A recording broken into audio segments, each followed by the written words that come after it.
नमस्कार दोस्तों, bankers point में आप सभी का बहुत बहुत स्वागत है। आईबीपीएस आरआरबी पीओ क्लर्क और एसबीआई पीओ क्लर्क जो हमारे नेक्स्ट एग्जाम आने वाले हैं उनके लिए हम स्पीड बूस्टर सीरीज चला रहे हैं, जिसमें आज हम लोग कोडिंग डिकोडिंग का टॉपिक देखेंगे।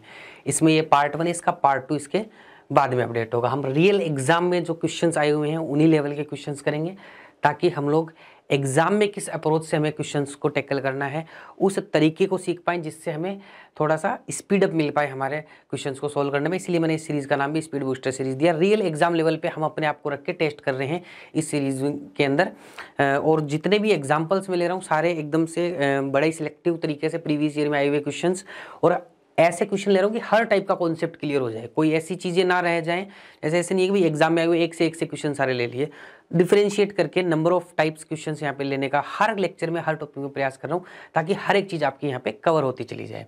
देखो, कोडिंग डिकोडिंग बहुत ही सिंपल टॉपिक है। 5 नंबर आप विद इन 2 मिनट्स के अंदर ला सकते हो, इससे ज़्यादा लगने ही नहीं है। 2 मिनट भी मैं आपको ज़्यादा बता रहा हूँ टाइम। अगर सिंपल क्वेश्चन आ जाता है तो इससे भी कम टाइम के अंदर कर सकते हो। आगे बढ़ने से एक पहले इन्फॉर्मेशन देना चाहूँगा, अगर आप हमारे कोर्सेज ज्वाइन करना चाहते हैं जिसमें हम live courses, recorded courses, mentorship programme, prime programme, बहुत सारे कोर्सेज हमारे चलते रहते हैं, जिसमें हम सारे सब्जेक्ट का पूरा सिलेबस प्रॉपर तरीके से कवर करते हैं। तो आप हमारी mobile application bankers point 2.0 download कर सकते हैं, या फिर हमारी वेबसाइट के ऊपर जा सकते हैं। यहाँ पे पेड कोर्सेज के अलावा आपको बहुत सारी चीज़ें ऐसी मिलेगी जो बिल्कुल फ्री रहेंगी, जैसे कि आप लोगों का यूट्यूब वीडियोस के लिंक वहाँ पे रहेंगे प्रॉपर कोर्स की तरह, और वहीं पे उनकी पीडीएफ भी वहीं पे मिल जाएंगी आप लोगों को। हर यूट्यूब वीडियो की पीडीएफ मिल जाएगी आप लोगों को। प्रीवियस ईयर के पेपर अगर आप लोगों को डाउनलोड करने हो तो वहाँ से बिल्कुल फ्री मिल जाएंगे। डेली क्विज, डेली वोकैब की क्विज, सिलेबस अगर आपको किसी एग्जाम का देखना हो तो वो देख सकते हो। इसके अलावा जॉब अलर्ट, जो भी नए एग्जाम्स के अलर्ट्स आएंगे वो भी यहाँ पे देखने को मिल जाएगा। तो एक पूरा एक ऐसा एप्लीकेशन का पैकेज है जिसमें एक बैंक एग्जाम स्टूडेंट्स की सारी रिक्वायरमेंट पूरी हो जाती है। तो आप इस एप्लीकेशन को जरूर से डाउनलोड कर लीजिएगा। अगर किसी कोर्स वगैरह ज्वाइन करने में या किसी भी चीज़ में कोई दिक्कत आती है तो ये नीचे नंबर दिया हुआ है, इसके ऊपर आप लोग कॉन्टैक्ट कर सकते हैं। तो गूगल प्ले स्टोर पर जाके आप इंस्टॉल पे क्लिक करके आप लोग इस एप्लीकेशन को डाउनलोड कर सकते हैं। आगे बढ़ते हैं। अब कोडिंग डिकोडिंग देखो होती कितने टाइप की हैं बताता हूँ। कोडिंग डिकोडिंग में देखो, एक तो चाइनीज कोडिंग डिकोडिंग होती है जिसको हम नॉर्मल कोडिंग डिकोडिंग बोलते हैं, ठीक है। नॉर्मल या चाइनीज कोडिंग डिकोडिंग ही जनरली प्री एग्जाम में पूछी जाती है, लेकिन थोड़ा सा चेंजमेंट करके कुछ अदर टाइप्स की भी आप लोगों से पूछ सकता है, ठीक है। अदर टाइप की कोडिंग डिकोडिंग पूछ सकता है। तो अदर टाइप्स की मैंने देखो मेंस के लिए लेक्चर आप लोगों के लिए अपडेट किया था, ठीक है। जिसने नहीं देखा है वो मेंस वाले लेक्चर का लिंक मैं डिस्क्रिप्शन के अंदर डलवाऊंगा, वो आपको देखना है एक तो, ठीक है।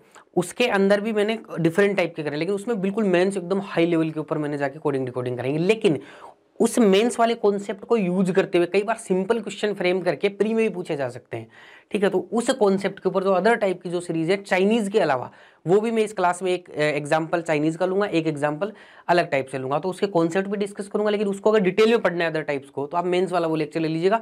प्री का क्वेश्चन तो बिल्कुल ही नहीं अटकेगा मेंस के जब आप लोग कर लोगे तो दोनों टाइप की सीरीज हम लोग करने वाले हैं यहाँ पे, ठीक है। दोनों में कॉन्सेप्ट सिखाऊंगा मैं। 2 क्लास होंगी, दोनों में हर टाइप का क्वेश्चन आपका कवर हो जाएगा। चाइनीज भी हो जाएगा और ये दूसरे टाइप की सीरीज वाला क्वेश्चंस भी हो जाएंगे, ठीक है। तो अब सबसे पहले देखते हैं चाइनीज कोडिंग डिकोडिंग। चाइनीज वाली जो कोडिंग डिकोडिंग होती है, जनरली देखो ऐसा क्वेश्चन आता है आपके सामने, ऐसे वर्ड्स लिखे होते हैं, उसके कोड ये दिए होते हैं, इसके ऊपर आधारित फिर क्वेश्चन पूछता है। इसके ऊपर आधारित क्या पूछता है? क्वेश्चन पूछता है। तो हमारे यहाँ पे बहुत सारे लाइनें लिखी होती है, उनका कोड लिखा हुआ आता है, और उसी के ऊपर आधारित हमें क्वेश्चंस के फिर कोड निकालने होते हैं। तो ये जो चाइनीज कोडिंग डिकोडिंग होती है, दूसरे टाइप की कोडिंग डिकोडिंग के रूल आगे पढ़ूंगा, पहले बेसिक पढ़ूंगा फिर ये पढ़ूंगा। अगर किसी को बहुत ही डिटेल में बेसिक पढ़ना है तो मेरे इस स्पीड बूस्टर सीरीज के हर लेक्चर की वीडियो के डिस्क्रिप्शन में उस टॉपिक से रिगार्डिंग जो भी बेसिक का डिटेल्ड वीडियो है उसका लिंक आपको मिल जाएगा। लेकिन इस टॉपिक में जरूरत नहीं है उसके ऊपर जाने की, क्योंकि यहीं पे सारी चीजें कवर हो जाएंगी, क्योंकि 3 ही रूल होते हैं, मैं यही बता देता हूँ, ठीक है। 3 रूल सिस्टम पे हम लोग काम करते हैं चाइनीज कोडिंग डिकोडिंग में, ठीक है। ये जो 3 रूल सिस्टम होता है उसमें पहला होता है कॉमन का रूल, COMMON कॉमन। दूसरा रूल होता है आप लोगों का अलोन यानी अकेले का रूल। तीसरा रूल होता है डजंट एग्जिस्ट यानी कोई एग्जिस्ट ही नहीं करता उसका रूल। अब मैं बताता हूं कॉमन का रूल कैसे। ये रूल क्या करते हैं, इनका सिंपल सा फंडा है, तीनों रूल तीनों चीजों का। अगर वर्ड कॉमन होगा तो उसका कोड भी कॉमन होगा, अगर वर्ड कॉमन होगा तो उसका कोड भी कॉमन होगा, सिंपल सा लॉजिक। अगर वर्ड अकेला होगा तो कोड भी अकेला होगा, कोड अकेला होगा तो वर्ड भी अकेला होगा। अगर कोड कहीं भी नहीं दिख रहा तो उसका वर्ड भी कहीं नहीं दिखेगा, अगर वर्ड कहीं नहीं दिख रहा, डजंट एग्जिस्ट है, तो उसका कोड भी कहीं नहीं दिखेगा। सिंपल सी बात, जो लिखी हुई है वही बात है। जैसे फॉर एग्जांपल मैं बताता हूँ आप लोगों को, जैसे आप लोगों को यहाँ पे एक वर्ड ले लेते हैं कोई भी हम लोग, जैसे राइट वर्ड ले लिया, पहला रूल पढ़ा रहा हूँ कॉमन का, जैसे राइट का कोड निकालना है आप लोगों को। तो राइट एक तो यहाँ पे आ रहा है, एक राइट यहाँ पे आ रहा है, दो जगह पे राइट कॉमन आ रहा है, तो इसका कोड भी दो जगह पे कॉमन आएगा। इस यहाँ पे और यहाँ पे और कहीं कॉमन आ रहा है, तीन जगह भी आ सकता है कॉमन, कोई बड़ी बात नहीं है, लेकिन दो जगह कॉमन आ रहा है तो इसका कोड भी कॉमन होगा। तो इस इन कोड्स में और इन कोड्स में कौन कौन से कोड कॉमन है? क्या वाई ओ कॉमन है?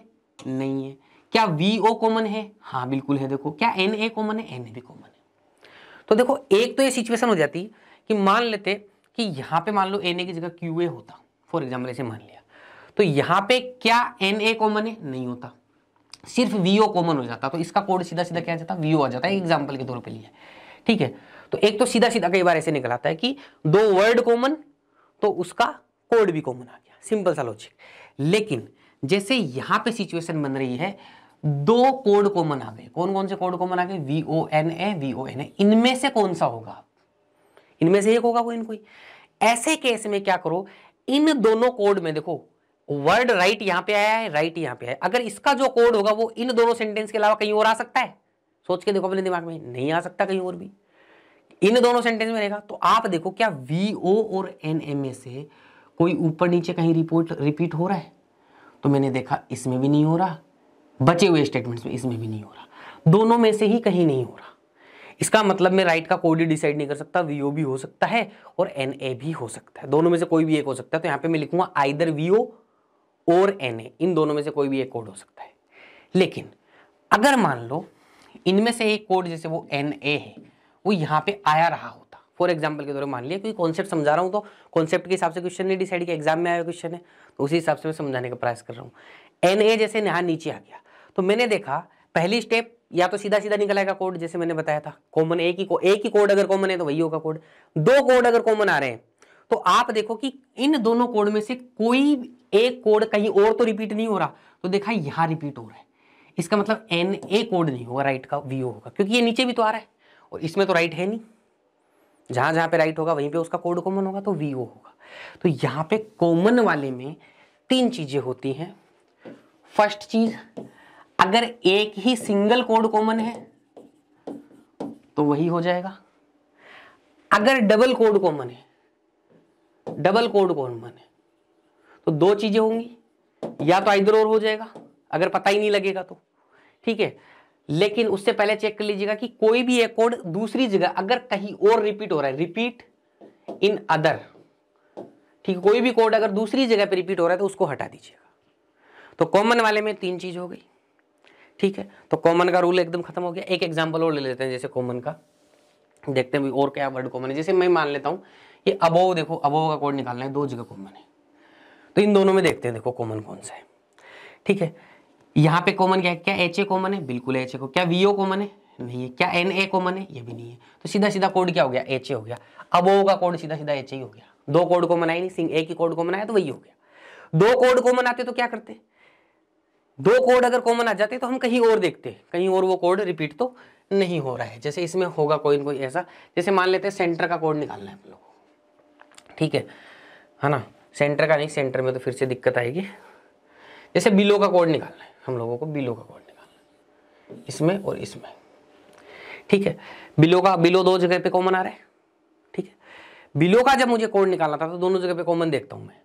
कॉमन क्या आ रहा है? इसमें, इनमें और इनमें कॉमन देख रहा है। क्या ऐसे कॉमन है? नहीं है। क्या RA कॉमन है? बिल्कुल है। क्या LA कॉमन है? बिल्कुल है। तो RA और LA में से कोई कोड होगा बिलो का, दोनों जगह। अब RA और LA में से कौन सा होगा ये पता करने के लिए मैं देखूंगा ये RA और LA में से जो बचे हुए स्टेटमेंट थे, यानी कि ये वाला और ये वाला, यहाँ पे तो कोई कोड तो रिपीट नहीं हो रहा। क्या इसमें RA और LA में से कुछ आ रहा है? नहीं आ रहा। क्या इसमें RA LA में से कुछ भी नहीं आ रहा? दोनों जगह पे नहीं आ रहा। इसका मतलब हम डिसाइड नहीं कर सकते दोनों में से कौन सा एक होगा। आइदर RA और LA, या तो ये भी हो सकता है कोड, ये भी हो सकता है, दोनों में से कोई भी हो सकता है। लेकिन अगर मान लो इन दोनों में से कोई भी कोड, एक कोड कहीं रिपीट हो जाता, ठीक है, इन दोनों में से कोई भी एक कोड रिपीट हो, जैसे मान लेता हूं मैं यहाँ पे NA की जगह ये RA होता मान लो फॉर एग्जांपल, तो फिर अगर RA यहाँ रिपीट हो गया तब RA इसका कोड नहीं हो पाता, तब LA होता, क्योंकि RA कहीं और आ गया है, कहीं और आते वो हट जाता फिर, हमें पता लग जाता कि आर ए कोड नहीं होगा, तो दोनों में से फिर एक डिसाइड हो जाता। लेकिन जब कटता ही नहीं है तब हम पता नहीं कर पाएंगे। तो कॉमन के अंदर 3 चीज आप लोगों को देखनी है।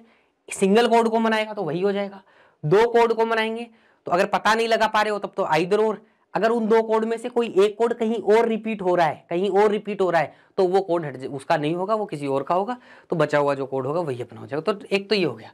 एक अलोन, अलोन का मतलब अकेला वर्ड। जैसे इसमें एक एग्जांपल लेते हैं, यहीं पे एग्जांपल लेता हूँ, किसके क्वेश्चन करेंगे, पहले कॉन्सेप्ट सीख लेते हैं। जैसे एग्जांपल के तौर पे मैं देखता हूं कि यहाँ पे जो वर्ड है लेफ्ट, इसका कोड निकालना है मान लो। तो मैंने इस वर्ड को देखा, लेफ्ट कहीं और आ रहा है, कहीं भी नहीं आ रहा है, यानी लेफ्ट अकेला है इसके अंदर। इस सेंटेंस में लेफ्ट अकेला है तो इसका कोड भी अकेला होगा, कोड कहीं और नहीं होना चाहिए। ठीक है, तो देखते हैं इसका कोड, अकेले का कोड अकेले में कैसे पता करते हैं। देखो 3 कोड है, इनमें से एक कोड होगा। क्या वाई ओ कहीं रिपीट हो रहा है, नहीं हो रहा, तो यानी कि वाई ओ अकेला है, अकेला कोड अकेला होगा। क्या वीओ कहीं रिपीट हो रहा है, हाँ सर देखो वीओ यहाँ रिपीट हो रहा है, तो ये अकेला नहीं है, तो ये इसका कोड नहीं हो सकता। ठीक है, क्या एन ए कहीं रिपीट हो रहा है, देखा मैंने एन ए देखो यहाँ आ रहा है, तो एन ए भी इसका कोड नहीं हो सकता। यानी कि वर्ड अकेला है तो देखो ये कोड भी वाई ओ अकेला है सारों में, कहीं और रिपीट नहीं हो रहा। जो रिपीट हो रहे हैं दोबारा से जो कोड दिखाई दे रहे हैं उनको काट दीजिए, जो अकेला कोड है उसको रख लीजिए बस। तो अकेला कोड क्या था, वाई ओ था, तो वही इसका कोड हो जाएगा। तो अकेले का रूल ये होता है कि अकेले का कोड इस तरीके से हम लोग निकालते हैं। अकेले में भी मान लो एक कोड और होता है, यहां पे मान लेते हैं जेड ए होता, तो यहाँ पे वी ओ और एन ए तो रिपीट हो रहे होते हैं, वाई ओ भी अकेला, जेड ए भी अकेला सब में, तब क्या करते, तब इधर और हो जाता है, इन दोनों में से कोई भी हो सकता है, हम नहीं पता लगा पा रहे, बस सिंपल। तो ये अलोन में अलोन हो गया। एक होता है डजंट एग्जिस्ट, ये एग्जिस्ट ही नहीं करता। जैसे फॉर एग्जाम्पल मैंने एक क्वेश्चन दे दिया आप लोगों को, इसके बाद मैंने बोल दिया अंशुल एक वर्ड है, इस वर्ड का कोड बताओ। अंशुल एक वर्ड है, इस वर्ड का कोड बताओ, और फिर मैंने आपको कुछ ऑप्शंस दूंगा। ऑप्शंस दे दिए मैंने वाई ओ, बी ऑप्शन में दे दिया मैंने एच ए, सी ऑप्शन में दे दिया मैंने डी ए, और डी ऑप्शन में दे दिया मैंने एन ए, और ई ऑप्शन में दे दिया मैंने एल ए। अब मैंने पूछ लिया कोड बताओ। अब आपने देखा यार सर ये तो अंशुल, ये तो कहीं आ ही नहीं रहा, इसका कोड कैसे निकालूंगा मैं। तो आपको पता लगे डजंट एग्जिस्ट, एग्जिस्ट ही नहीं करता मेरे क्वेश्चन में, तो इसका कोड भी एग्जिस्ट नहीं कर रहा है। देखो वाई ओ आ रहा है वहां पे, तो वाई ओ इसको कोड नहीं होगा। क्या एच ए आ रहा है उधर, एच ए भी आ रहा है उधर, तो एच ए भी इसका कोड नहीं होगा। क्या एन ए आ रहा है इधर, इधर एन ए आ रहा है, तो एन ए भी इसका कोड नहीं होगा। एल ए भी आ रहा है, एल ए भी, ये कोड कहीं भी नहीं आ रहा। देखो इस क्वेश्चन में डी ए कहीं आ रहा है, नहीं आ रहा, तो डी ए इसका कोड हो जाएगा। यानी कि वर्ड यहाँ नहीं है तो उसका कोड भी नहीं होना चाहिए, जो यहाँ है उन सबको हटा दो, बचा हुआ इसी का कोड हो जाएगा, सिंपल। तो डजंट एग्जिस्ट वाले के अंदर अगर वर्ड एग्जिस्ट नहीं करता उसका कोड भी एग्जिस्ट नहीं करेगा क्वेश्चन के अंदर। तो अंशुल वर्ड भी नहीं था इस क्वेश्चन के अंदर, तो उसका कोड कहां से आएगा। तो कोड भी ऐसा देखो जो क्वेश्चन में हो ही नहीं। तो जो जो ऑप्शन थे मेरे क्वेश्चन के, जो जो कोड थे मेरे क्वेश्चन में, वो तो मैंने हटा दिया, जो बचा हुआ अलग था वो मैंने रख लिया। तो ये जस्ट एन आइडिया होता है, एग्जैक्ट हम नहीं बता सकते इसका कोड। तो ये चाइनीज कोडिंग डिकोडिंग में सिर्फ ये 3 रूल काम करते हैं। पहला अलोन, कॉमन और डजंट एग्जिस्ट, बस तीनों के तीनों, इसके अलावा कुछ नहीं होता इसके अंदर। कुछ भी सीखने की जरूरत नहीं, 5 नंबर बस, ये 20-25 मिनट की क्लास देख लो, 5 नंबर अगर चाइनीज कोडिंग डिकोडिंग आएगी तो बिल्कुल भी आपके वो नहीं होंगे, मिस नहीं होंगे। ये देखो अब मुझे लेफ्ट का कोड निकालना है, अभी थोड़ी देर पहले ही हमने निकाला था, लेफ्ट का कोड निकालना है। तो अब मैं देखो कराना तो ही क्वेश्चन, तो सारे कराते ही चलूंगा। ठीक है, लेफ्ट का कोड निकालना है। अब हम देखो एग्जाम में कैसे अप्रोच बनानी है। लेफ्ट देखा आपने, लेफ्ट यहाँ पे अकेला दिखा मेरे को। अब देखो एग्जाम में आपके सामने स्क्रीन है, सीधा टिक करना है, बस उसी हिसाब से हम लोग करेंगे। लेफ्ट यहाँ पे दिख रहा है, मुझे पता लग गया लेफ्ट कहीं भी और कॉमन नहीं आ रहा है, तो मैं सीधा अपने दिमाग में जैसे कर्सर रहेगा मेरा, वो मूव करेगा, तो मैं देखूंगा कि ये अकेला है तो इसका कोड भी अकेला होगा। क्या वाई ओ कहीं और रिपीट हो रहा है, कहीं और रिपीट नहीं हो रहा, तो वाई ओ अकेला है। तो मैंने दिमाग लगा वी ओ कहीं रिपीट हो रहा है तो वी ओ कोड नहीं होगा। एन ए कहीं रिपीट हो रहा है, नीचे हो रहा है, तो एन ए कोड नहीं होगा। तो दिमाग में मैंने सोच लिया कि वाई ओ अकेला था, बाकी सब रिपीट हो रहे हैं, तो कोड क्या हो गया इसका, वाई हो गया। सिंपल सा logic, with in few seconds आप सीधा आंसर टिक कर सकते हैं इसका। नेक्स्ट लिखा बिहाइंड का कोड देखना है। ठीक है, बिहाइंड मुझे यहाँ दिखा, मैंने पेपर के ऊपर देख लिया कि भाई अब मैं देख लेता हूँ कि बिहाइंड कहाँ पे आ रहा है। तो बिहाइंड एक तो मुझे यहाँ दिखा, इसमें भी नहीं दिखा, इसमें दिखा, इन दोनों में मुझे फटाफट कॉमन देखना है, इन दोनों में मुझे कॉमन देखना है। तो जब मैं मेरा कर्सर लेके जाऊंगा तो दिमाग में चलना चाहिए। दिमाग में मैंने देखा क्या ऐसे ये और इन दोनों में कॉमन देखना है। क्या एस ए कॉमन है, नहीं है। क्या आर ए कॉमन है, बिल्कुल है। क्या एल ए कॉमन है, बिल्कुल है। तो 2 वर्ड कॉमन आ गए, आर ए और एल ए। अब मेरे को देखना है कि आर ए एल ए में से हटाऊं कैसे, दोनों में से एक ही होगा कोड तो। अब पता करते हैं, तो इसमें चेक कर लेना है, हमेशा भूलना नहीं है कहीं सीधा ही आइदर ए और सी, आर ए और एल ए, ये सीधा ही आइदर और लगा दो, ऐसे सीधा नहीं लगाना है, गलती भी हो सकता है। तो आपको चेक करना है कहीं आर ए और एल ए, ये जो बचे हुए जो स्टेटमेंट थे जिनमें हमने चेक नहीं किया, जो कॉमन नहीं है, इनमें तो कहीं नहीं आ रहा। तो देखो ना तो आर ए एल ए इसमें आ रहा है, ना आर ए एल ए इसमें आ रहा है, इसलिए आप बता नहीं सकते कि आर ए और एल ए में से कौन सा होगा कोड। तब मेरे ऑप्शन मैंने देखे आइदर ऑप्शन ए और सी। यहाँ पे आर ए एल ए भी लिखा हो सकता है और ऑप्शन में भी बोल सकता है, ऑप्शन ए आर ए है, सी एल है, तो बोल दिया कि या तो ऑप्शन ए होगा आंसर या सी होगा। तो ऑप्शन नंबर डी आंसर हो गया आइदर और। अगर कई बार आइदर और नहीं दिया होता है, यहाँ पे मान लो कुछ और दिया हुआ है, एच ए दिया हुआ है, ठीक है, तो कई लोग दिमाग लगाएंगे यार आर ए एल ए में से तो होगा, कुछ लोग ए लगाएंगे, कुछ लोग एल ए लगाएंगे। गलत है भाई, ये बिल्कुल गलत चीज़ है ये। ऐसे ऑप्शन लगा के गलत जगह, यहाँ पे नन ऑफ दीज लगाना पड़ेगा आपको, क्योंकि आपको पता है उन दोनों में से आप बता नहीं सकते कौन सा कोड होगा, ठीक है। अगर आप लोगों को आइदर और नहीं दिया होगा तो ये दिया होगा। कई बार नन ऑफ दीज भी दिया होता है और इस ऑप्शन आइदर और की जगह ऐसे दिया होता है, कांट बी डिटरमाइंड, निकाल ही नहीं सकते हम कौन सा होगा। तब आपका ऑप्शन ये सही होगा, नन ऑफ दीज भी नहीं करना है तब, कि हमें पता ही नहीं है भी आर ए और एल ए में से कौन सा कोड होगा, हम नहीं बता सकते। तो ये बात कंफर्म है ना, तो कांट बी डिटरमाइंड आपका आंसर होगा कि निकाल ही नहीं सकते, ठीक है। तो ऐसे 3-4 तरीके से ऑप्शंस में ट्विस्ट आ सकता है इसके। फिलहाल के लिए यहाँ पे आइदर ऑप्शन ए और सी। नेक्स्ट क्वेश्चन के ऊपर चलते हैं। अब आपको ए हेड का कोड निकलवा है कि ए हेड का कोड बताओ। ए हेड देखो एक तो यहाँ आ रहा है, और कहीं आ रहा है हेड, और कहीं भी नहीं दिखाई दे रहा मुझे तो हेड। ए हेड इसका मतलब क्या है, अकेला है, कॉमन नहीं है कहीं भी, तो अकेले का कोड अकेला होगा। तो आप सिंपल सा लॉजिक देखो कि इन तीनों में से कौन कौन से कोड रिपीट हो रहे हैं। क्या एस ए कहीं रिपीट हो रहा है, नहीं हो रहा है। क्या आर ए कहीं रिपीट हो रहा है, देखो यहाँ हो रहा है, तो आर ए इसका कोड नहीं होगा। क्या एल ए कहीं रिपीट हो रहा है, यहाँ हो रहा है, नहीं हो रहा है। तो इसके कोड में अकेला कोड कौन सा है, एस ए। ए हेड भी अकेला है, उसका कोड एक ही है, वो एस ए अकेला है, तो कोड हो जाएगा एस ए। उम्मीद करना समझ में आप कैसे देखा। सबसे पहले ए हेड को देखा, कहीं और नहीं आ रहा है, इसका मतलब ये अकेला है, अलोन वाला रूल लगेगा, वर्ड अलोन, तो उसका कोड भी अलोन। तो मैंने देखा क्या एस ए कहीं और रिपीट हो रहा है या अकेला है, कहीं नहीं रिपीट हो रहा है, इसका मतलब अकेला है। क्या आर ए कहीं रिपीट हो रहा है, देखो सर यहाँ हो रहा है, तो आर ए तो अकेला नहीं है, इसलिए ये कोड नहीं हो सकता। एल ए भी देखो नीचे रिपीट हो रहा है, इसका मतलब एल ए भी कोड नहीं हो सकता, तो कोड क्या होगा, एस ए होगा। नेक्स्ट क्वेश्चन के ऊपर चलते हैं, ठीक है। What does H A stand for, H A किसका कोड है। तो देखो कोड से वर्ड पूछे या वर्ड से कोड पूछे, कॉन्सेप्ट वही है, कुछ और नहीं करना है, ठीक है। फटाफट एग्जाम के अंदर जैसे हम वर्ड से कोड निकालते हैं वैसे ही कोड से वर्ड निकल जाता है, कोई झंझट नहीं है। वही देखना है एच ए कहाँ कहाँ पे आ रहा है। तो मैंने देखा एच ए एक तो यहाँ आ रहा है, एक आ रहा है, कॉमन का रूल लगेगा। कोड कॉमन तो उसका वर्ड भी कॉमन, तो इधर वर्ड देखो कौन कौन से कॉमन आ रहे हैं इनके अंदर। क्या अबोव कॉमन है, बिल्कुल अबोव कॉमन है। क्या सेंटर कॉमन है, नहीं है, तो सेंटर नहीं हो सकता इस वर्ड का, इस कोड का वर्ड। क्या राइट कॉमन है, राइट भी नहीं है। तो इन दोनों के अंदर कोड आपका एच ए कॉमन है सिर्फ। क्या और कोई कोड कॉमन है, और कोई भी कोड कॉमन नहीं है। और वर्ड क्या कोई कॉमन है, वर्ड और सिर्फ वर्ड अबोव कॉमन है, और कोई वर्ड कॉमन नहीं है। यहाँ सेंटर राइट है, बिहाइंड बिलो है। तो कोड कॉमन तो वर्ड कॉमन, तो कोड एच ए कॉमन है, तो वर्ड भी उसका अबोव कॉमन है, तो अबोव का कोड हो गया एच ए। नेक्स्ट पे चलते हैं। देखो भाई नेक्स्ट किसका कोड निकलवा रहे हैं, what is the code for centre, centre का कोड निकलवा रहे हैं। तो देखते हैं भाई फटाफट सेंटर का कोड क्या हो सकता है। सेंटर देखा मैंने, सेंटर कहाँ कहाँ पे आ रहा है, एक तो सेंटर यहाँ पे दिखाई दे रहा है मुझे, ठीक है, एक सेंटर यहाँ पे दिखाई दे रहा है, इसके अलावा कहीं दिखाई दे रहा है मुझे, कॉमन है 2 जगह पे, इसके अलावा और कहीं कॉमन नहीं है। तो देखो इन 2 जगह पे क्या क्या कॉमन हो सकता है। क्या वाई ओ कॉमन है, इन कोड्स में देखना है, क्या वाई ओ कॉमन है, नहीं है। क्या वी ओ कॉमन है, बिल्कुल है। क्या एन ए कॉमन है, एन ए भी कॉमन है। तो वी ओ और एन ए में से कोड हो सकता है, लेकिन आपको सीधा ऐसे आइदर और या उस पर नहीं जाना है, आपको चेक करना है कहीं वी ओ और एन ए जो बचे हुए जो सेंटेंस थे जिनको हमने चेक नहीं किया, कहीं वहां तो रिपीट नहीं हो रहे। तो यहाँ भी कहीं वी ओ एन ए नहीं आ रहा है, यहाँ भी कहीं वी ओ एन ए नहीं आ रहा है। इसका मतलब इन दोनों में से कोई भी कोड हो सकता है। अगर इनमें से कोई भी कोड यहाँ पे या यहाँ पे आ जाता तो वो हट जाता, फिर बचा हुआ ही फिर कोड होता उसका, लेकिन कहीं भी नहीं आ रहा है, इसका मतलब वी ओ और एन ए में से कोई भी कोड हो सकता है। तो यहाँ पे मुझे ऑप्शन दिखा कांट बी डिटरमाइंड, तो यही वाला मैं टिक करूंगा यहाँ पे, कि मैं बता ही नहीं सकता। वी ओ और एन ए में से कोई भी कोड हो सकता है। यहाँ पे ऐसा भी लिखा हुआ आ सकता था, either V O and N A, ये भी लिखा हुआ था, तो ये वाला ऑप्शन टिक कर देते हैं हम लोग, लेकिन ये नहीं लिखा हुआ है, कांट बी डिटरमाइंड, हमें बता ही नहीं सकते, दोनों में से कोई भी कोड हो सकता है। अब नेक्स्ट क्वेश्चन आते हैं, ये एसबीआई पीओ 2018 में आया हुआ है, अच्छे लेवल के एग्जाम में ही कुछ कई बार होता है, चाइनीज कोडिंग ही आती है एसबीआई पीओ में ज़्यादातर, लेकिन कई बार अलग टाइप की कोडिंग आ जाती है। जैसे यहाँ पे ये चाइनीज कोडिंग नहीं है, ठीक है। यहाँ पे जैसे एंटायर, स्लीव, वर्ल्ड, परफेक्ट, ये इस टाइप के वर्ड दिए हुए हैं, उसके बाद में उधर ये कोड्स दिए हुए हैं। अब इनको करना कैसे, फिर उसके बाद में देखो इनके ऊपर आधारित क्वेश्चंस दिए होते हैं।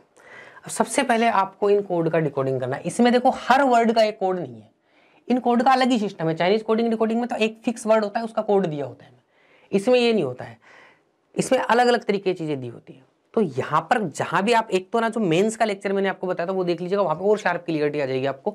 ऐसी कोडिंग, ये तो बहुत ही सिंपल कोडिंग है, उसमें तो बहुत अच्छे लेवल के ऊपर जाके की हमने। यहाँ पे अगर कभी कई बार आपको चाइनीज कोडिंग के अलावा दूसरी कोडिंग देखने को मिलेगी ना, तो उसमें 2-3 बातों का ध्यान रखना है। बस बेसिक बेसिक सी बातें बता रहा हूँ, ध्यान कर लेना। चलो यही बता देता हूँ। कोड जो होगा ना, कोड में 3 चीजें होंगी।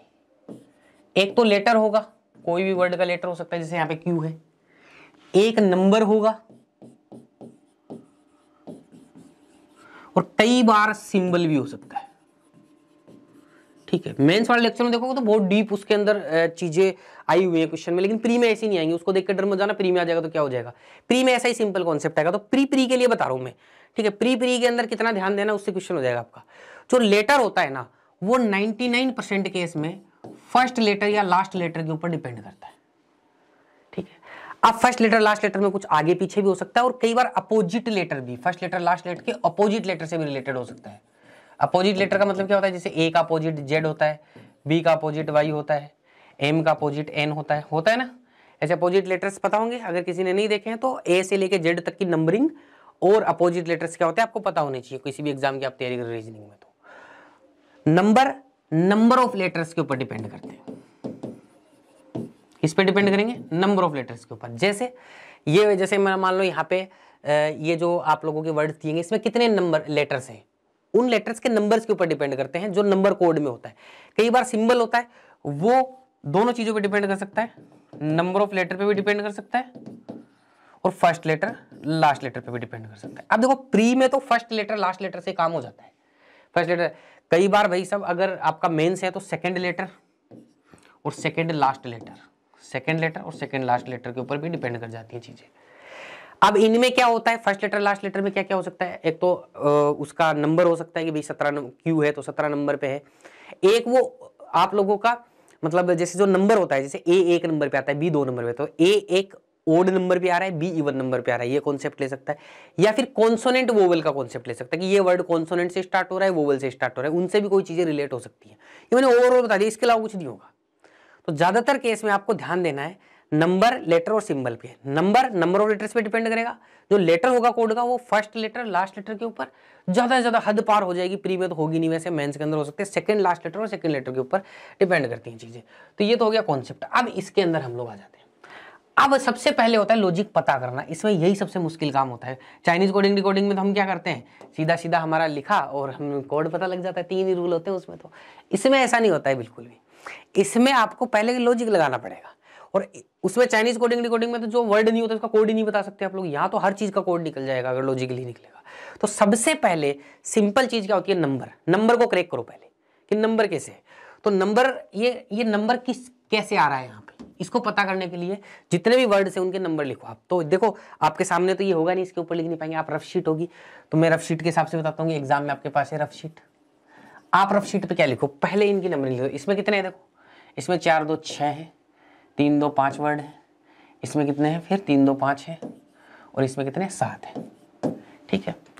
अब मैंने इन नंबर को देखा और इधर देखा, क्या 7 5 5 6 6 5 5 7 मैच हो रहे कि नहीं हो रहे, सीधा सीधा मैच हो रहे, ठीक है। कई बार क्या होता है, ऐसे नहीं हो कि यहाँ पे ऐसा भी हो सकता था, यहाँ पे 8 लिखा होता, यहाँ पे 6 लिखा होता, यहाँ 7 लिखा होता, यहाँ 6 लिखा होता, तब भी हमें ऑब्जर्व करना पड़ता कि देखो 6 से 1 बड़ा 7, वहां पे 7 से 1 बड़ा 8 है, 5 से 1 बड़े 6, यानी 1 1 प्लस कर रहा है। ऐसा हो सकता था, 1 1 माइनस भी कर सकता था। यहाँ पे 6 दिख जाता, यहाँ पे 4 दिख जाता, यहाँ पे 5 दिख जाता, यहाँ 4, तो हमें आइडिया लगता। इन नंबर को ऑब्जर्व करते हैं हम, हाँ देखो 2 2 कम करके मैच हो रहे हैं सारे के सारे नंबर, एक आइडिया लगाते हैं, ठीक है। तो यहाँ पे तो ऐसे कैसे ही मैच हो रहे हैं, क्योंकि प्री का क्वेश्चन है तो लगभग ऐसे ही मैच हो जाते हैं, ठीक है। एक में विश्वास नहीं करना है, दूसरे में फिर लिखो मत, वैसे ही चेक करो। स्लीव कितना है 6, तो लिख लेते हैं, चलो मैं तो लिख ही देता हूँ 6। वॉशिंग में कितने हैं 7 वर्ड है, वर्ल्ड में कितने हैं 5 है, स्टोरी में कितने 7, तो 6 7 5 7, 6 7 5 7 मैच हो रहे हैं। यानी कि मुझे मेरी रफ शीट में कोड लिखना है कि जो नंबर है ना, वो तो जो कोड है उसमें पहला तो एक लेटर है और दूसरा कोड क्या है, नंबर। तो ये जो नंबर है ना, ये नंबर ऑफ लेटर है, नंबर ऑफ लेटर है। ये तो मुझे कंफर्म पता लग गया, ये क्या है, नंबर ऑफ लेटर है, क्योंकि एग्जैक्ट मैच हो रहा है। अब मुझे पता करना है कि ये जो लेटर इसके यहाँ पे ये जो अक्षर आ रहा है, ये Q N F C, ये कहाँ से आ रहे हैं, ये पता करना है। ये कैसे पता करूंगा? अब आपको पता है जैसे इसमें जैसे 5-5 वाले, 5-5 वाले तो 2 वर्ड है, 5-5 ये दोनों, इनका तो पता नहीं लगेगा मुझे कि ये कौन सा किसका कोड है, क्योंकि सी इसमें भी 5 लेटर है, इसमें 5 है, कोई भी हो सकता है, लेकिन जो अलग होते हैं उनका पता करो। जैसे Q7 और F6, तो Q7 किसका कोड है? Q7 आपका परफेक्ट का कोड है और F6 इसका कोड है। अब मैं यहाँ पे आपको समझाने के लिए लिख रहा हूँ, आप तो एग्जाम में सीधा पेपर में वैसे ही करना है, ठीक है। अब आप क्या करो, फर्स्ट लेटर और लास्ट लेटर से ऑब्जर्व करने का प्रयास करो। इसमें तो मैंने देखा भाई Ajabgarh, first letter last letter ही सेम है, तो क्या ही रिलेट करूंगा, तो मैंने छोड़ दिया, इससे नहीं पता करूंगा। यहाँ देखा मैंने P और T, किसके नजदीक आ रहा है Q ज्यादा, किससे रिलेट हो, P से हो सकता है, P का अगला लेटर है Q, तो मुझे पता लगा फर्स्ट लेटर +1। तो अब मेरे को क्रॉस चेक करने के लिए यहाँ देखता हूँ फर्स्ट लेटर E +1 6। अब नीचे भी चेक करो, ठीक है। यहाँ पे अलग कोड कौन कौन सा है, जैसे 5 अक्षर वाले का अलग कोड है, 7 वाले से नीचे होगा क्योंकि 7 वाले का पता नहीं है अभी। तो 5 लेटर वाला वर्ड कौन सा है, वर्ल्ड, ठीक है। उसमें जो लेटर आएगा कोड का, उसमें फर्स्ट लेटर +1, तो W 23 नंबर पे आता है, 24 नंबर पे क्या आता है, X आता है, आ रहा है X वहां पे, X5 आ रहा है। यानी कि मुझे पता लग गया है जो लेटर है ना, ये फर्स्ट लेटर +1। अब मुझसे कुछ भी पूछ लो, अब मुझे इन सबसे, इस मोह माया से कोई मतलब नहीं है, इसको देखूंगा मैं नहीं, सीधा मुझे क्वेश्चन का आंसर करना है। मेरे पास लॉजिक क्या निकल गया कि एक लेटर है कोड में, एक नंबर है। लेटर का मतलब तो है फर्स्ट लेटर +1 और नंबर का मतलब है नंबर ऑफ लेटर। अब कोई भी वर्ड दे दे मेरे को, इन वर्ड्स के इन नीचे के कोडों से अब कोई लेना देना नहीं है आपका। ये सिर्फ लॉजिक निकालने के लिए था, निकाल लिया हमने कि जो पहला जो लेटर है वो फर्स्ट लेटर +1 है और जो नंबर है वो नंबर ऑफ लेटर है। अब मेरे से कोई भी पूछ ले, अब जैसे मेरे से पहला क्वेश्चन पूछा गया कि राइजिंग नॉर्मल का कोड क्या होगा, एक मिनट, इसके पीछे एक और गया क्या क्वेश्चन, हाँ, रेडियो का कोड क्या होगा। रेडियो में पहला लेटर R का अगला वर्ड क्या होगा, S। नंबर ऑफ लेटर कितने उसमें, 3 और 2 5, तो इसका कोड होगा S5। ये लो, फर्स्ट लेटर +1, R 18 नंबर पे आता है, 19 नंबर पे S आता है, नंबर ऑफ लेटर कितने हैं, 5 है, 5 लिख दिया, बस बात खत्म। कुछ भी पूछ ले मेरे को, इस पे पूछा राइजिंग नॉर्मल का कोड है, R का अगला लेटर क्या होगा, S। इसमें कितने नंबर है, 3 और 3 6, तो फर्स्ट लेटर +1 और आगे ये लिख दिया, नंबर लिख दिया, number of letter. First letter N +1 यानी कि N 14 नंबर पे आता है, 15 नंबर पे वो आता है। कितने लेटर है इसमें, 6 है, तो S6O6। ये लो, ये हो गया कोड। कुछ भी पूछ ले जाए। आगे पूछा यदि कूट भाषा में दे फॉरवर्ड और आगे एक वर्ड लिखा हुआ है, शब्दों के कूट को U4 G7 T5 के रूप में कूटबद्ध किया जाता है, तो कुल लुप्त शब्द क्या होगा। यहाँ पे एक मतलब इन तीनों का यहाँ कोड दिया जाएगा, तो यहाँ पे जो एक वर्ड आ रहा है वो कौन सा होगा, तो देखो समझेंगे। यहाँ देखो ये 4 लेटर है, इसका मतलब इसका कोड तो ये तो इसका कोड है, U4 तो इस दे का कोड है। फॉरवर्ड में देखो 4 3 7 लेटर, तो इसका कोड होगा। यहाँ पे T5 लिखा हुआ है, T5 का मतलब जो भी वर्ड होगा, जो भी वर्ड होगा उसमें एक तो 5 लेटर होंगे, 5 लेटर ही तो होंगे भाई। इसका मतलब क्या होता है, लेटर होता है, 5 लेटर होंगे। 5 लेटर वाले कौन कौन से हैं, ये इसमें भी 5 लेटर है, इसमें भी 5 लेटर है, इसमें भी 5 है, तो 5 लेटर वाला तो कोई कॉन्सेप्ट यहाँ काम नहीं करेगा, 5 लेटर वाला कोई कॉन्सेप्ट नहीं काम करेगा। ये T क्या होता है, फर्स्ट लेटर +1, किसी भी वर्ड का फर्स्ट लेटर +1, यही तो कोड में निकाला था हमने, फर्स्ट लेटर +1 और नंबर ऑफ लेटर्स। तो ये जो कोड में T आ रहा है ये फर्स्ट लेटर +1 है। अगर यहाँ T है तो इसका फर्स्ट लेटर क्या रहा होगा, S रहा होगा, इससे पीछे वाला एक, ठीक है ना, ये तो +1 हो गया है, तो S से स्टार्ट होगा ये वर्ड। इसका फर्स्ट लेटर क्या आएगा, जो भी वर्ड होगा S से स्टार्ट होगा। S से स्टार्ट होने वाले कौन कौन से वर्ड है, ये रहा और ये रहा, इन दोनों में से कोई भी हो सकता है। अब ये हम नहीं बता सकते, इसका कोड निकालोगे तो भी T5 आएगा, इसका कोड निकालोगे तो भी T5 आएगा। इन दोनों का क्या लॉजिक था, इन दोनों का लॉजिक था कि दे फॉरवर्ड के ये कोड होंगे, तो इस कोड वाले का वर्ड निकालना है, इसका इतना सा लॉजिक था। तो इन दोनों में से कोई भी हो सकता है, तो मुझे दिया है both A and C, option दिया है ना ई में, तो यही आंसर हो जाएगा, ठीक है। उम्मीद करता हूँ समझ में आया होगा। एलिगेंट का कोड क्या होगा, एलिगेंट में फर्स्ट लेटर E है, E का अगला लेटर क्या होगा, F। कितने लेटर है उसमें, 3 और 3 6, तो F6, option number C answer हो गया, ठीक है भाई। उम्मीद करता हूँ ऐसा अगर छोटा सा कोई लॉजिक निकालने वाला क्वेश्चन आएगा वो भी आप लोग कर लेंगे। इसको और डिटेल में पढ़ना है, अगली क्लास में ऐसे और क्वेश्चन लेके आऊंगा मैं आप लोगों के लिए, ठीक है। तो उसमें और भी चीज़ें समझ में आ जाएंगी। चाइनीज़ कोडिंग डिकोडिंग में मेरे उम्मीद करता हूँ किसी को कोई दिक्कत नहीं रही होगी। अगर कोई चाइनीज़ कोडिंग डिकोडिंग में दिक्कत है जो नीचे वीडियो के डिस्क्रिप्शन में लिंक और कमेंट में पिन कर रहा हूँ, जिसके बारे में बार बार मैं बता रहा हूँ, उसको ध्यान से देख लेना। और इसको आपको और डीपली सीखना है कि अगर आपको लग रहा है सर आ सकता है, प्री में वैसे इतना ही आएगा, first letter, last letter, number of letters पे डिपेंडेंट चीज़ें आती हैं, ज़्यादा प्री में डीपली जाएगा नहीं। 90% केस तो ये होगा कि चाइनीज ही पूछ लेगा, ठीक है। तो उसमें प्री के बारे में टेंशन लेनी है। लेकिन मेंस वाले अगर कर लेंगे तो प्री में अगर थोड़ी बहुत चीज़ें और भी इधर उधर कर देगा ना एग्जामिनर, तो आप कंफ्यूज नहीं होंगे। फिर अगर इस क्लास के आपको क्लास नोट्स चाहिए ऐसे कैसे, तो आपको टेलीग्राम पे जाना पड़ेगा। टेलीग्राम पे जाने के लिए एक सर्च बार आता है टेलीग्राम में, उसमें जाके आप लिखेंगे अंशुल सर, और जैसे आप अंशुल सर सर्च करेंगे वहाँ पे एक ग्रुप आ जाएगा जिसको 35,000 प्लस स्टूडेंट्स ने ज्वाइन कर रखा है ऑलरेडी, जिसका नाम है bankers point group of champion. उस ग्रुप को आप ज्वाइन कर लेंगे, वहाँ पे ऐसे ऐसे नोट्स ही आ जाएंगे। इसकी नेक्स्ट क्लास में कुछ और आपको टाइप के कोडिंग कोडिंग करा दूंगा ताकि प्री का अपना हर टाइप का क्वेश्चन कवर हो जाए, ठीक है। ज़्यादातर केस में चाइनीज ही आएगा, तो उसकी आपको दिमाग में रखना है, चाइनीज पे थोड़ा सा ज़्यादा ध्यान देना है। सिंपल है लेकिन स्कोरिंग टॉपिक होता है, इसलिए मैं चाइनीज के बारे में बार बार बोल रहा हूँ। बाकी ऐसा क्वेश्चन आएगा जो मैंने लास्ट में करवाया है तो इस टाइप के और करवा दूंगा, तो आपको लॉजिक निकालने में दिक्कत नहीं होगी और प्रैक्टिस हो जाएगी। उम्मीद करता हूँ आपको ये क्लासेस पसंद आ रही होंगी। तो हमारे चैनल को सब्सक्राइब जरूर से कर लीजिएगा, क्योंकि आने वाले जो क्लासेस की सीरीज है उसके बारे में भी अपडेट आपको मिलता रहे। और आपको नेक्स्ट टॉपिक कौन कौन से पढ़ने हैं वो आप मुझे कमेंट करके बताइएगा। और जो करंट जो टॉपिक है ना जो हम पढ़ रहे हैं, इसमें ये देखने के बाद भी, बेसिक के लेक्चर देखने के बाद भी अगर कोई स्पेसिफाइड प्रॉब्लम आ रही है तो उस प्रॉब्लम को आप एकदम से डिस्क्राइब करके लिखेंगे तो मैं जरूर उसके ऊपर ध्यान दूंगा, और उसके ऊपर अगर कोई सॉल्यूशन हुआ तो उसके लिए वीडियो लेके आऊँगा। तो आप अपनी जो समस्याएं वो कमेंट सेक्शन होता है वो समस्याओं के लिए होता है, कई लोग बातें करते रहते हैं, वो समस्या वहाँ बताएंगे तो मैं जरूर से उनके ऊपर ध्यान दे पाऊंगा। बहुत बहुत शुक्रिया, बहुत बहुत धन्यवाद।